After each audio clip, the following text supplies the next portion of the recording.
that, I would like to begin today's webinar. Today is going to be the third episode in kind of our 5-part series on Coalition Member 101.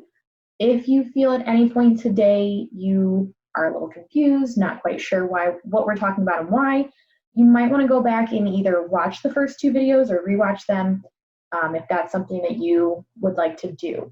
This webinar series is designed towards specifically coalition members and that membership level, whether it's within a committee, maybe it's on the board, but more of that kind of volunteer level action. If you guys do have any questions as we go throughout today, please make sure to let me know in the chat or the Q&A, and we can get to those as necessary. Today's topic is going to be taking action. So with that, I kind of want to get into our agenda for today. We're going to recap the first 2 videos just to kind of get our memories back into gear of what we talked about, because that's going to lead into our basic topics for today. And that's going to be, we're going to kind of walking through taking action in different steps that a coalition does or takes. We're going to be talking about some coalition meetings, coalition events, just overall collaboration within the community with the coalition, data tracking, and then action planning. So we're going to kind of highlight some of these different areas as we go throughout today and where or how a coalition member can take action within those. The first video we had really dived into what is a coalition member. So what does that represent? What kind of different membership levels are there? Are you a coalition staff? Are you a board member? And we really were able to dig into the kind of backbone of each of these and be able to find out, what kind of level of commitment each level has, and then whether or not your coalition members have the ability to fulfill one of these different levels. Obviously, coalitions are different. Every community is different, so that means every coalition is different. So you might only have 3 of these different levels. Some coalitions might have more. It just really depends on how your group functions specifically. But this is just kind of a general version we like to use in terms of breaking out those different levels of commitment within a coalition. So that was kind of episode 1, really just kind of overall, what is a member, what are their jobs, what do they do, right? Then video 2, we got into a lot of content, guys. We broke down basically any and all information that a coalition member needs to know, from the mission and vision statement to a logic model, even breaking down into like the strategic prevention framework, and really just giving those coalition members an overall knowledge of at least what these topics are, so they know that if my coalition staff talks about that, I at least know what that is. We don't want to have a whole bunch of our coalition members sitting around a table at a meeting and the staff starts talking about something and no one in the room knows what they're talking about because they're not educated on it. So we'd like to at least say, starting out with these 7 here is a good starting point to get your coalition members up to date, kind of knowledge focused, and get their feet wet on the topics, terms, and different things that happen within a coalition's work. So that was video 2. So today we're going to take this, like I said, a step further. We're getting into that taking action piece. So they know what their job is, they know what their role is, they have this knowledge and background. Now how do they get into the actual work and take action, right? So we're going to dive into a couple different pieces today to explore that. The first one's going to be coalition meetings. This one's I like to think the biggest one just because it's easiest for coalition members to come to a meeting, right? However, we want to make sure that we're encouraging good behaviors at this meeting to get our coalition members to take action, right? Because we don't want to be the ones running the meeting, we want them to be doing it. So a key thing I like to remind coalition members, or even staff to encourage their members to do, is to really encourage them to take a leadership role. You guys might have a secretary for your coalition that takes meeting minutes or meeting notes. However, sometimes it's helpful to rotate that around and just kind of give someone else that responsibility for that month of that meeting, because it helps grow that knowledge of the coalition for them. They have to take notes, they have to pay attention to everything. So it helps them really build that knowledge piece. From there, I also really recommend to people to get into that volunteering for an event or activity. Your coalition meetings, as some of you may know, tend to sometimes become really kind of report out what the coalition's doing, right? However, it really should be looking at what the coalition still needs to do and helping coalition members find where they fit within those to take action, whether it's, someone needs to make 10 phone calls to the local school board members about a policy. See if anyone's willing to do that. Do they have time to do that? Encourage them to do that, because it's a lot easier for someone in your community who's a parent, maybe it's a staff member of the school, to do that work because they carry that little bit more weight when they're trying to call their call their school board members to get, answers, or just simply talk to them about a policy or an issue. So really, that's my other biggest thing at coalition meetings, is encourage them to take that action, to volunteer, to do different work for the coalition, not just, volunteer to come to an event and, wear our shirt and chaperone. We want them to actively be doing that work and getting involved. Next, at coalition meetings, encourage a open space for ideas. Everyone's opinion is valid. Everyone's ideas, there's no such thing as a bad idea. And really encourage that, because you might have someone that could even be brand new to your coalition that brings in a great idea or a great opinion on something that maybe no one else has thought of. So making sure to encourage your staff members to take action in terms of voicing their opinions and their ideas at meetings can be really helpful to get them involved and to really get them enjoying the work that they're doing with the coalition as well. And then lastly, this piece is going to go into kind of later on in our training series here, but encourage your coalition members to take action by mentoring someone else at a coalition meeting. If they bring maybe a new member who wants to start getting involved, encourage them to sit next to them, mentor them, say, hey, if you don't know what this is, let me know and we can talk about it after. Or, hey, this is what we're going to be talking about today. Here's a little, bit about the past and what we did with it so far. Encourage that mentorship and encourage that friendship between your coalition members, because it'll help bridge the gap between everyone, so you can have that open opinions and ideas sharing circle, as well as, really getting into some good collaborative approaches to some of the work the coalition is trying to do. So that is going to be kind of where I wanted to go with coalition meetings in terms of taking action. When it comes to our next topic, we're going to get into coalition events and taking action at those. So these first two are really self-explanatory, right? Coalitions always have meetings and they typically do events. However, when I talk through events here, this might be different depending on your organization, your coalition. For your group, it might be something as simple as, hosting a, city block party or something.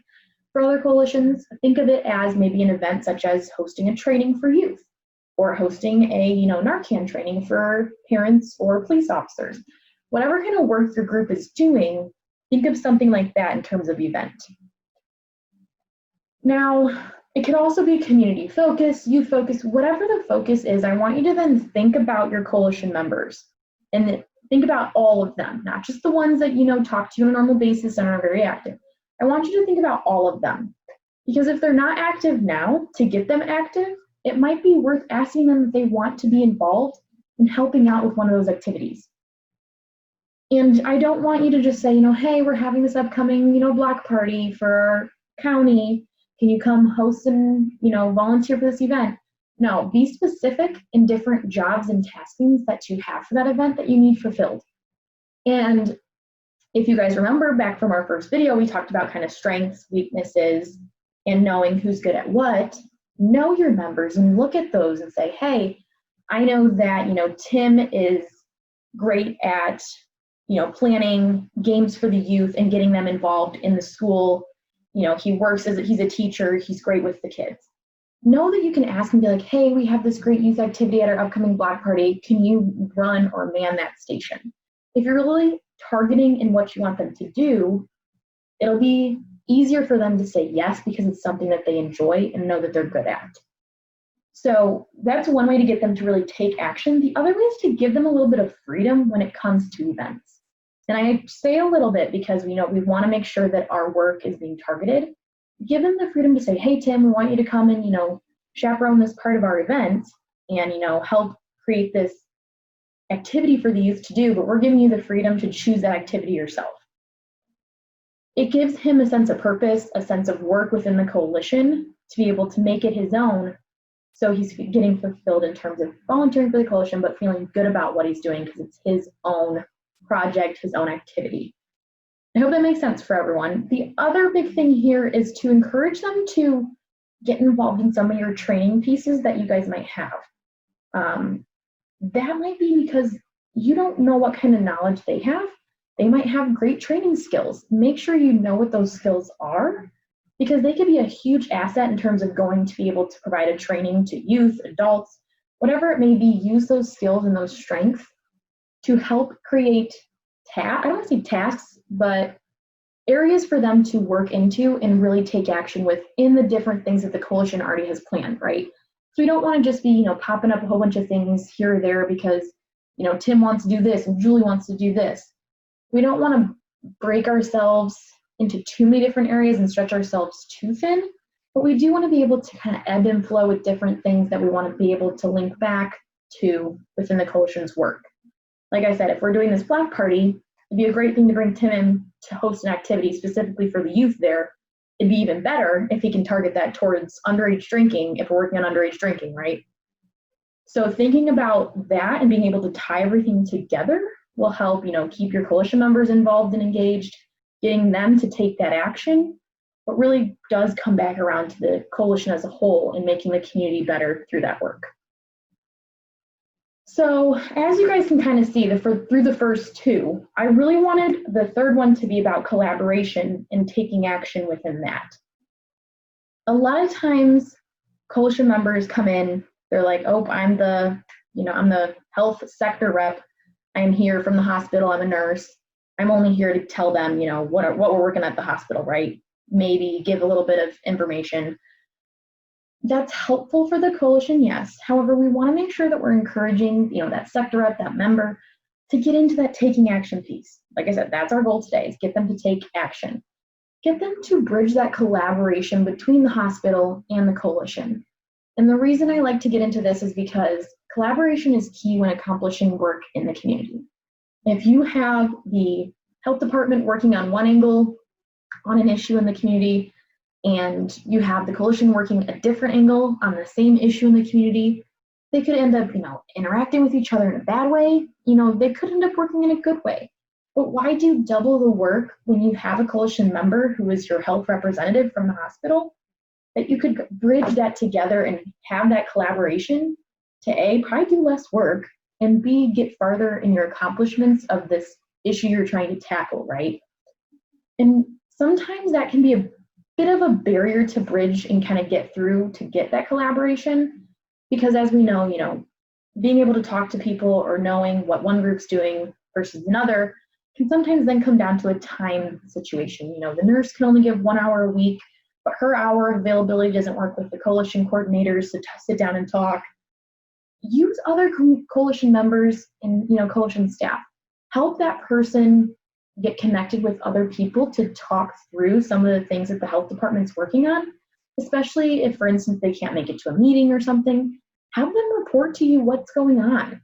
It could be something as simple as asking them to put down a couple, tasks on a list to give to you so you guys can kind of look at that and make sure that your work is still getting caught together through that collaboration. The reason I like to talk about collaboration is because a lot of times, like I said, coalition members don't realize how big of a role they have, especially if they're a sector rep. Sector representatives really need to work together. Don't think of yourself as just your own sector. Think of yourself as part of a whole to make up the coalition and the work that needs to be done in the community. We know that, we can't pass a policy at a local city park to ban, all smoking if we don't have the government involved, if we don't have the law enforcement involved, maybe if we don't even have, the school involved. The school might be hefty and have really big impact on that because maybe it's right next to the school. But having everyone at that table helps really bridge that collaboration to get the policies, the practices, the procedures in place that the coalition or the organization is really working to improve. So that is going to be kind of our third piece. So encourage your coalition members to take action in terms of collaborating with each other, collaborating with the staff, collaborating, with other community entities even. So really encourage that. Our fourth piece I wanted to get into today is action planning. So we talked a little bit about this in the second video. We really talked about what action planning is. We talked about developing a plan and what the steps are, so that's not going to be what we're going to talk about too much today, but if you want more information on that, check out some of our other videos on our portal. In terms of action planning, now, I wanted to get into this today because obviously it has the word action in it, right? We're talking about taking action in terms of a coalition member, so I wanted to make sure we talked about this. And the main reason being, encourage your coalition members to help develop that plan.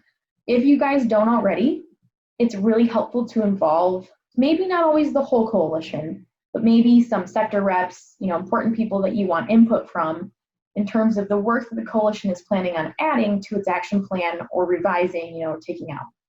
Having them involved in that system, that plan, will help the plan develop into something that the coalition members are excited about working on, right? We don't want them to have, be given this piece of paper that has the action plan on it, and they're like, we don't want to do any of this. This isn't what we want to do. This is not why we joined this coalition, right?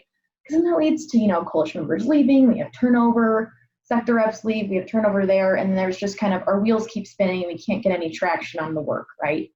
So encourage them to come, give their voice, give their opinions on some of these different things, because it'll help build that action plan up into what the coalition sees fit to work on, which then will return an actual success in terms of implementation in the community.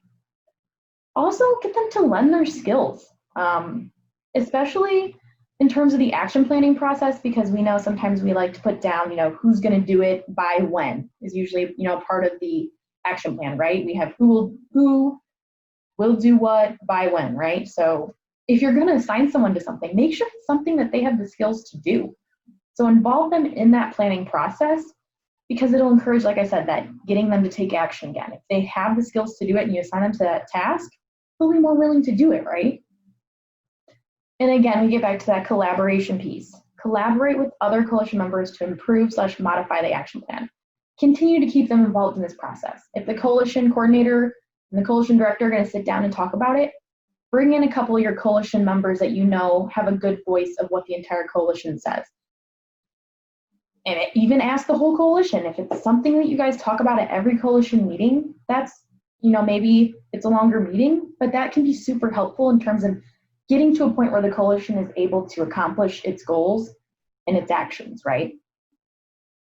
So really make sure to bridge them into this action planning process, because it'll be super helpful. The last thing I want to get into today is going to be data tracking and evaluation. And the reason this is my last piece for today is because this is going to kind of lead us into our fourth episode of our Coalition Member 101 series. But data tracking and evaluation is a huge part of being able to tell if our coalition is making any progress, right? As much as you guys might despise us here, our whole purpose is to help our clients grow and evaluate their success to see where they might need to make changes, where things aren't working, and different types of changes that a coalition may need to make. So I could not get away from kind of talking about this one today, but the reason I really wanted to hit on it hard is because most of our clients use Reach collaboration software. However, this can be really taxing on the staff. It's a lot of work, it's a lot of time, especially if you're new to doing it. And if you really want to track everything your coalition is doing, it's a lot of stuff. It's a lot of time that one person would have to spend entering data. To get around that, see if you have a coalition member that's interested in this. If it's something as simple as tracking coalition events, have, paper sheets out for your coalition members who attend an event and have them fill it out. Especially if it's their time tracking, get them to fill out a piece of paper for you to turn in every month to say, I volunteered this much time outside of coalition events, and I volunteered this much time at coalition events. It can also be donation of resources. So if I'm having my coalition block party and, I'm just worried about making sure everything, works, goes off without a hitch, I'm worried about the planning aspect. I might not think that, oh, hey, Greg from down the street donated his grill for us to use and the gas propane for it, whatever, to use for our cookout at the block party. That's a donation of a resource. As little as it may be, you can have a numerical value for that to include that in resources for a coalition. I know that a lot of you right now, I'm sure, are really fighting hard to get your match for your DFC funds, find that in-kind value in things. And I really just encourage you to kind of put that crazy coupon lady hat on that I always mention and dig for those different things that you don't realize you're saving money on. Did some of you work from home during this time? If so, did you get reimbursed for your Wi-Fi bill? Probably not. That's an in-kind, that's a resource. So making sure to kind of ask your members too, did they spend time on the phone? Different things like that. That'd be a time. Are they going out and just talking to someone, even if it's for 15 minutes down at the coffee bar, to talk about coalition event because they wanted to talk personally with each other about planning for their certain aspect? Whatever it may be, ask them to track that time, guys. Because I guarantee you, if they're excited about the work, they're there for the coalition, they're going to be doing things outside of actual meetings and events. And that's where we get into wanting to make sure that we get those hours. And that's where the data tracking piece comes in. We want to get them, taking action and being responsible for their own time, their own resources. And like I said, that could be something as simple as having a template, a Word document to give to them at every meeting to fill out for the month, and then they bring it back the following month, right? So making sure we kind of get them into that mindset of data tracking is really helpful. The other thing is, if you have people who are super passionate about the data and evaluation part, get an evaluation committee started. Even if it's only 2 people at the beginning, if you don't have one yet, I encourage you to start one. It could be an evaluation or a data committee, but it's really helpful in terms of helping the coalition understand the data, whether that be from a report, whether that be from a survey, whatever it is, helping the coalition members take action in that piece will get them to the point where they're understanding the data better, resulting in really better work throughout, right? Because if they understand the data, they're going to have better opinions on the action plan, leading to better work you guys get to do in the actual community, whether that be a coalition event, a coalition meeting. So really, I like to say the base of taking action is getting them comfortable with the data. Show them the data, show them what the coalition's actively trying to improve. If it's 30-day alcohol use amongst high schoolers, show them that data. Say, this is what we have, and to us, it just keeps going up. So, that's a problem. We need to address that. If you show them the data, it gets them in that mindset of, oh, wow, I see why the coalition's doing what it's doing, why we have an action plan for underage drinking, right? And why we're trying to get, youth educated around this issue. It really starts from that level to get them to really see the full picture and get them to enjoy the work and want to improve their community by taking action. Julia said, hello, the consistency of coalition members. Okay. Consistency of them staying around, Julia, in terms of that, I think, okay. I guess my suggestion for you would be maybe look into an onboarding system if you don't already have kind of an onboarding guide for coalition members.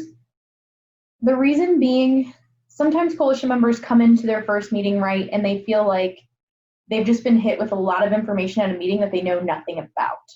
So even if it's something as simple as getting them a 1 to 2 page about what the coalition's mission is, why they're here, and their big goals, to get them started up on that, I would say start there. From there, ask them what they want to do. If they're here, to keep them consistent and to keep them coming back, have them fill out, an interest sheet. What are they interested in? Why are they here? Are they here to simply volunteer for events because they find joy in, helping out the kids, being involved in an event? Or are they there because they enjoy, the communication, the social piece of it and being with other community members to talk about serious issues? Get into that piece of asking them why they're there. The consistency will hopefully follow from there. But the biggest part, I would say, get them comfortable, have some kind of onboarding style process that you guys have that always happens, And then get into the habit of, checking in with them, hey, why did you join the coalition? What do you want to do while you're here? What are your, strengths? Why do you think this is a good fit for you? And I think that's really important, that last question, because if they think it's a good fit for them for some reason that has nothing to do with coalition at all, that'll help you know, hey, this might not be the right thing for you. That will hopefully help you get better consistency within your members. Thank you guys for joining today for the 4th video of our Coalition Member 101 series. Please feel free to leave any comments, questions. If you have anything else, please feel free to contact us. My email is going to actually be jessica@epiphanycommunityservices.com. So if you're interested in something, please feel free to let me know. Thank you guys, and enjoy the rest of your day.